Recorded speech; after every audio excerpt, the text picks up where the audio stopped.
বছর ছিল, প্রথম 4 বছর সে কোনো নির্বাচনই দেয়নি, তার 20 বছর পর্যন্ত, তার 20 বছর পানিশমেন্ট হতে পারে, 20 বছর জেল হতে পারে। দেখেন কি সাংঘাতিক যে এই ঢাকা ইউনিভার্সিটি 73-এর যে আইন, এই আইনের কি লঙ্ঘন, এটা মূলোত্থিত করেছে সে, অথচ তার কোনো শাস্তি নেই। শাস্তি অবশ্য হয়েছে আমরা শুনলাম ওই যে ঢাকা ক্লাবে রমজানের সময় ওখানে এখন খাওয়া খেয়েছে, তারপরে ঘুরে পড়ে আপনার মাথা আঘাত পেয়ে তার মৃত্যু, যে কোনো মৃত্যু খুব দুঃখজনক, তার মৃত্যু হয়েছে, কিন্তু তার মৃত্যু হওয়ার আগে তার শাস্তি হওয়া উচিত, সেটা হলো না, বেঁচে গেল। এই ধরনের হাজার হাজার উদাহরণ আমি দিতে পারি, কিন্তু যেখানে আপনি এত কথা বলছেন কিন্তু এটা কানে প্রবেশ করে না। আমি প্রফেসর মোহাম্মদ ইউনূসকে চিনি, আমি মনে করি তার কানে যদি এটা প্রবেশ করে যে প্রতিবাদ হচ্ছে, এই জাতি চায়, এই জাতি তার মেরুদণ্ড যেন শক্ত করে দাঁড়াতে চায়, এই জাতি শিক্ষিত, এই যে নার্সিং, এই যে বিরাট কাজ করছেন এই যে আমাদের প্রফেসর আনিসুর রহমান, এই যে আমি বলছি যে আমি নার্স, আমি যখন বাহারাইনের রাষ্ট্রদূত ছিলাম, আমি গেলে পরে সেখানে কেরালার নার্স, সেখানে আপনার ওই ফিলিপাইনের নার্স, সেখানে আমাদের দেশে কোনো নার্স নাই। এবং আমাদের দেশে যে কি সম্ভাবনা আপনার একটা, আপনি যদি প্রত্যেক ইউনিভার্সিটির সাথে একটা নার্সিং কলেজ খুলে দেবেন, হ্যাঁ, তাহলে কত নার্স আমরা প্রডিউস করতে পারি এবং কত বৈদেশিক মুদ্রা আমরা অর্জন করতে পারি। হ্যাঁ, তো এইভাবে আমরা তো এই জাতি, আমরা যদি প্রকৃত শিক্ষা দিতে পারি, শিক্ষানীতি করতে পারি এবং সেই অনুযায়ী যদি শিক্ষা দিতে পারি, আমাদের দেশের চেহারায় পাল্টে যাবে। এই যে আপনি বলেন ফ্যামিলি প্ল্যানিং এ টাকা খরচ করেন, এখানে করেন, সেখানে করেন, কিচ্ছু দরকার নেই। আপনি জনগোষ্ঠীকে শিক্ষিত করেন, এই জনগোষ্ঠীকে শিক্ষিত করেন, আপনার সমস্যার বিদেশ হয়ে যাবে।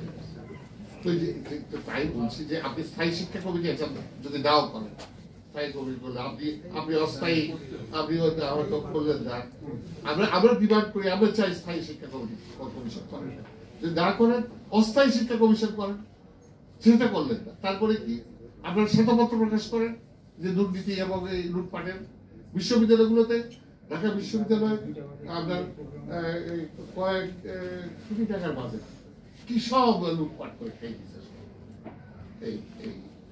এই প্রজেক্ট, ওই প্রজেক্টের নামে মুক্তিযুদ্ধের প্রজেক্ট, আর এই মুক্তিযুদ্ধের প্রজেক্ট, মুক্তিযুদ্ধ তো আমাদের জীবনের সাথে জড়িত, আমাদের অস্তিত্বের অংশ। আপনি কিসের মুক্তিযুদ্ধ প্রজেক্ট করে আপনার 5 কোটি টাকা খরচ করে 10 কোটি টাকা খরচ করেছেন? এইভাবে শেষ করে দিয়েছে, শিক্ষাকে শেষ করে দিয়েছে। আমি একটা অনুষ্ঠানে 2014 সালে, আমি আর বেশি সময় নেব না, আমি শেষ করবো। 2014 সালে আমি যখন রিটায়ারমেন্টে যাই, তখন আমাকে একটা সম্বর্ধনা দেয় ঢাকা বিশ্ববিদ্যালয় থেকে। সেই সম্বর্ধনা প্রধান অতিথি ছিল তখনকার এই আপনার শিক্ষামন্ত্রী নুরুল ইসলাম আমার পূর্ব পরিচিত। তো সেই অনুষ্ঠানে আমি এই কথা বললাম যে কি শিক্ষা দিচ্ছি, শিক্ষা আপনার শিক্ষকের ইংরেজি লেখে, তার বাক্যের মধ্যে ভাব থাকে না। আমি জিজ্ঞাসা করলাম ভাব ছাড়া বাক্য হয়, তুই কি বাক্য লিখছো?